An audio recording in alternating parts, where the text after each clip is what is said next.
আমি অনেক ছোট বয়সে বিয়ে করেছিলাম এবং স্বামীর রুমে প্রথমবার প্রবেশ করার সময় আমি খুব ভয় পেয়েছিলাম। তখন আমার শ্বশুর এসে বললেন, তুমি একা থাকতে ভয় পাবে না, আমি তোমার পাশে থাকব। শ্বশুর আমাকে আমার স্বামীর ঘরে নিয়ে গিয়েছিলেন। এরপর আমার স্বামী আর শ্বশুর দুজনেই সেখানে ছিলেন, যা আমার জন্য খুবই অস্বস্তিকর ছিল। আমার নাম নেহা। আমি দেখতে অনেক সুন্দর ছিলাম, গায়ের রং ছিল ফর্সা অনেক। আমি যেখানে বড় হয়েছি সবাই আমাকে দেখে হিংসা করত। আজকের গল্পে আমি তোমাদের আমার জীবনের সত্যি কিছু অভিজ্ঞতা শেয়ার করব। আমি 18 বছর বয়সে বিয়ে করি এবং আমার স্বামী আমার থেকে 11 বছর বড় ছিলেন। এটা আমার জন্য একটা কঠিন পরিস্থিতি ছিল, কারণ এত কম বয়সে বিয়ের পর কেমন অনুভূতি হতে পারে সেটা আমি বুঝতে পারিনি। ছোটবেলায় যখন আমি মাত্র 6 বছর বয়সী ছিলাম, আমার এক আত্মীয় আমাকে একটি আশ্রমে রেখে চলে যান। সেই আশ্রমে থাকাকালীন এক বয়স্ক মহিলা, তাসলিমা বাই, সবসময় আমাকে হেনস্থা করতেন, কারণ আমি দেখতে সুন্দর ছিলাম। তিনি আমাকে সবসময় তার মেয়ের সাথে তুলনা করতেন। আমি যখন 18 বছর বয়সে পৌঁছালাম, তখন তার মেয়ের চেয়ে আমি অনেক বেশি পছন্দনীয় ছিলাম আর অনেক বেশি সুন্দর ছিলাম, কারণ সে ততটা সুন্দরী ছিল না। তাই তাসলিমা বাই আমার বিয়ে ঠিক করেছিলেন। তিনি ইচ্ছা করেই আমাকে এই রকম ছেলের সাথে বিয়ে দেয়। যদিও আমার স্বামী দেখতে অনেকটাই ভারী গড়নের ছিলেন, অর্থাৎ অনেক স্বাস্থ্যবান ছিল। বিয়ের পর তাসলিমা বাই তিনি তার মেয়েকে শহরে পাঠিয়ে দেন।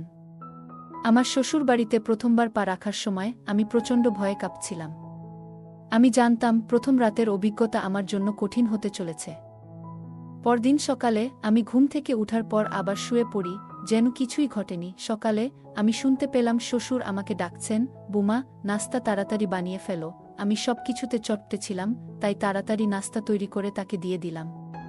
ঠিক তখনই আশ্রমের একজন মহিলা আমার বাড়িতে এসে হাজির হন। তিনি আর কেউ না, ওই তাসলিমা বাই। তিনি দেখতে আসছে আমি কত কষ্টে আছি। তার হাতে ছিল মিষ্টির বক্স এবং তিনি শ্বশুরের সামনে বললেন, আমি তাকে খুব ভালোবাসি, তিনি একদিন আমার কাছে আসবেন বলে বিশ্বাস করি। এতে আমার শ্বশুরও তার কথায় বিশ্বাস করতে শুরু করলেন।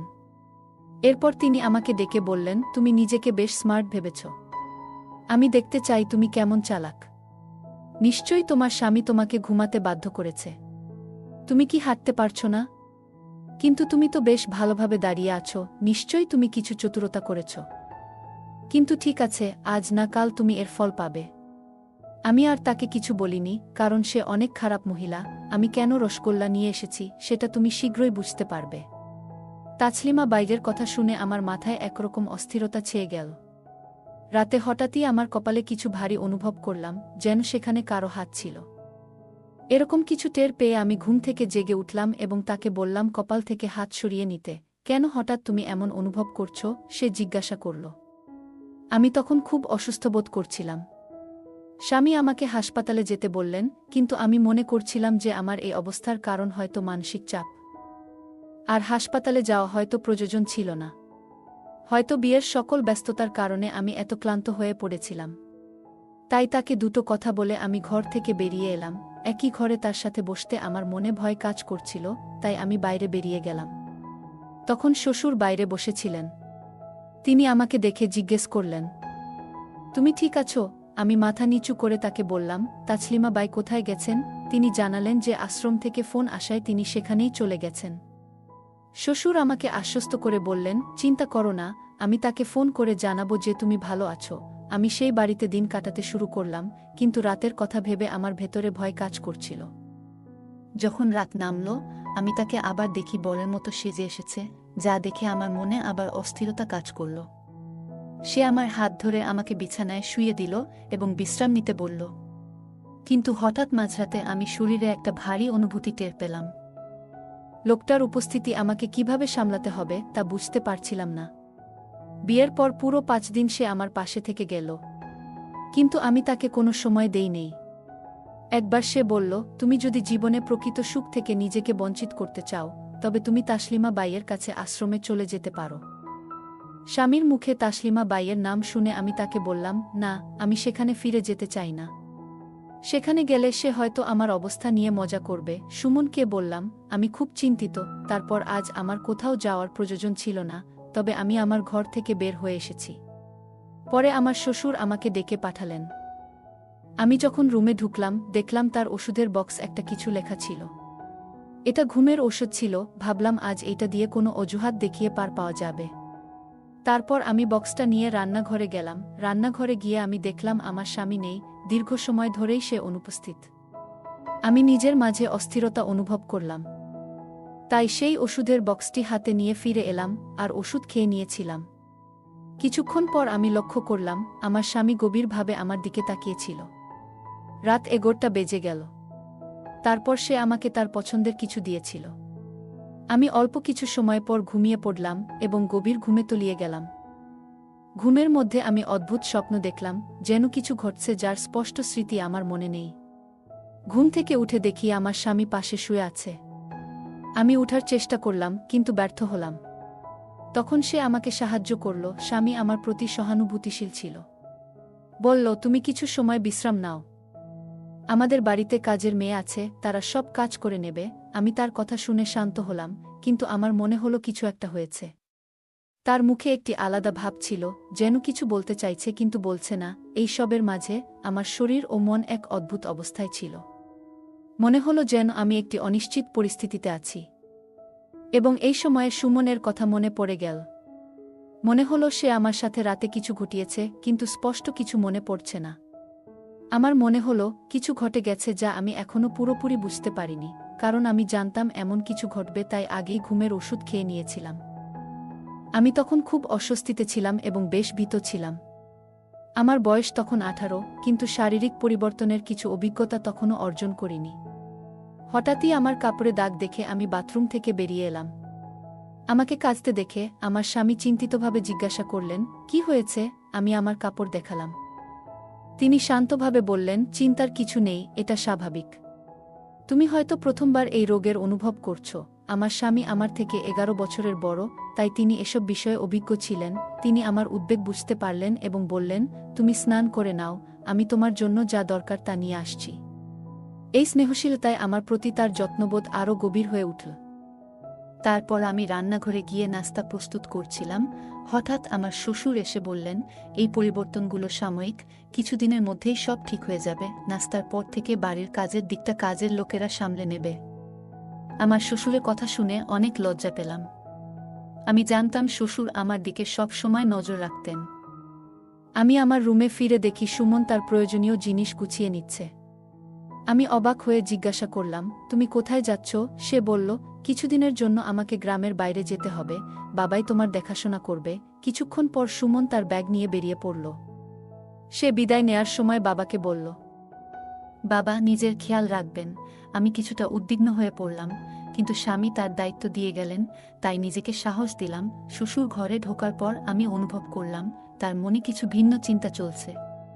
তিনি আমার কাঁধে বন্ধুর মতো হাত রাখলেন এবং বললেন, সুমন আমাকে বলেছে তোমার যত্ন নিতে। কোনো কিছুতে লজ্জা পেও না। তুমি যা চাও বলো, আর বাকিটা আমি দেখব। তার এই কথায় আমি একটু বিস্মিত হলাম, তবে শ্বশুরের কথায় কোনো খারাপ উদ্দেশ্য খুঁজে পেলাম না। কিন্তু আমি জানতাম যে তার মনে কি চলছে। আমি তার প্রতি একটু প্রতিক্রিয়া দেখালাম এবং সে তার হাত সরিয়ে নিল। আমি খুশি ছিলাম যে সুমন কয়েকদিনের জন্য বাড়িতে আসবে না, তাই আমি নিজেকে একটু স্বস্তি দিলাম। তবে আমার শ্বশুরের আচরণ নিয়ে কিছুটা উদ্বিগ্ন ছিলাম। রাতে শ্বশুর আমার জন্য কিছু নিয়ে আসলেন এবং কাজের লোকদেরকেও নাস্তা করতে বললেন। তিনি বললেন, তুমি ভালো আছো না, তাই আমি যদি সাহায্য না করি তাহলে কে করবে? তার কথাগুলো শুনে আমি একটু সন্দেহ করছিলাম। শ্বশুর বললেন, সুমন তার কাজে ব্যস্ত, তাই এখন তোমার দেখাশোনা আমাকেই করতে হবে। তিনি যখনই আমার রুমে আসতেন তখনই কিছু না কিছু বলতেন। আমি বুঝতে পারছিলাম তিনি আমাকে তার ছেলের চেয়ে বেশি গুরুত্ব দিচ্ছেন। একদিন তিনি আমাকে কেনাকাটা করতে নিয়ে গেলেন। ফিরে আসার পর শ্বশুর বললেন, এই নতুন পোশাকটি পরো এবং দেখাও কেমন লাগছে। আমি যখন পোশাকটি পরলাম তখন তিনি একটু বিস্মিত হয়ে তাকিয়েছিলেন। মনে হয় কোনো দিন দেখেনি। পোশাকটি কিছুটা আটসাট ছিল এবং আমি সেটা বুঝতে পারছিলাম। তবুও শ্বশুর বললেন, এই পোশাকটি তোমার জন্য ঢিলেঢালা লাগছে, মনে হয় তুমি ঠিকমতো সাজগোজ করনি। তিনি এগিয়ে এসে ড্রেসের ফিতা বাঁধতে লাগলেন। সেই সময়ে তাসলিমা বাই দরজার বাইরে দাঁড়িয়ে ছিল এবং সবকিছু লক্ষ্য করছিল। শ্বশুর বাইরে বেরিয়ে গেলেন আর তাসলিমা বাই আমার কাছে এসে বলল, তুমি তোমার নতুন জীবনের সাথে বেশ খাপ খেয়ে নিয়েছ। তোমাকে দেখে ভালো লাগছে। আমি তাকে বললাম, তাসলিমা বাই, তুমি ভুল বুঝছ। আমার স্বামী গত সপ্তাহ থেকে বাড়িতে নেই এবং আমি তার সঙ্গে তেমন কোনো স্মৃতি মনে করতে পারছি না। তাসলিমা বাই বিস্মিত হয়ে বলল, তাহলে তুমি গত সপ্তাহ থেকে শ্বশুরবাড়িতে একা আছো? হ্যাঁ, যখন আমি ঘরে ঢুকলাম আমি দেখলাম শ্বশুর তোমার পিঠে ফিতা বাঁধছে। তাসলিমা বাই মুচকি হেসে বলল, তোমাদের মধ্যে কিছু একটা ঘটছে, তাই না? তিনি আমার দিকে তাকিয়ে বললেন, তুমি ভালো সময় কাটাচ্ছ মনে হচ্ছে। তারপর তিনি আমার হাতে একটি বিয়ের কার্ড তুলে দিয়ে বললেন, এটা আমার মেয়ের বিয়ের আমন্ত্রণপত্র। বিয়েতে আসতে ভুলবে না, আর শ্বশুর ও স্বামীকে একই রকমের পোশাক পরতে বলো। তাসলিমা বাই তখন আমার দিকে এক নজরে তাকালেন, যেন কিছু বুঝতে পারলেন। আমি তার দিকে তাকিয়ে বুঝতে পারছিলাম কিছু অস্বস্তি হচ্ছে। আমি রুমে ফিরে আয়নার সামনে দাঁড়িয়ে দেখলাম শরীরে কিছুটা পরিবর্তন হয়েছে, যা আমি আগে খেয়াল করিনি। তখনই হঠাৎ আমার শ্বশুর এসে উপস্থিত হলেন এবং আমি একটু অবাক হলাম। আমি দ্রুত পোশাক ঠিক করার চেষ্টা করছিলাম, কিন্তু সেটা ঠিকমতো বসছিল না। আমার অস্বস্তি হচ্ছিল, তাই বললাম, শ্বশুর, একটু ফিতাটা লাগায় দেন। তিনি আমার কথা মতো ফিতাটা লাগাই দিলেন। তারপরেও মনে হচ্ছে কিছু একটা ঠিক নেই। তারপর শ্বশুর বলল, আমার একটু পা ব্যথা করছে। আমি শ্বশুরের পরামর্শে তার পা মালিশ করতে লাগলাম, কিন্তু তার দৃষ্টিতে কিছু অদ্ভুত দেখছিল। আমার পোশাক তখন ঠিকমতো বসছিল না, তাই দ্রুত রুম থেকে বেরিয়ে এলাম। শ্বশুর আমাকে দেখে কিছু বললেন না। আমি বাইরে এসে সোফায় শুয়ে পড়লাম। সকালে যখন ঘুম ভাঙল, আমার স্বামী আমাকে সোফায় দেখে জিজ্ঞেস করলেন, তুমি এখানে কেন? আমি কিছু বলতে যাচ্ছিলাম, তখনই শ্বশুর এসে বললেন, তোমার স্ত্রী এখন অনেক বড় হয়েছে, তার দিকে নজর রাখো। তিনি আমাকে নিয়ে বিভিন্ন ধরনের মিথ্যা অভিযোগ দিচ্ছেন আমার স্বামীকে।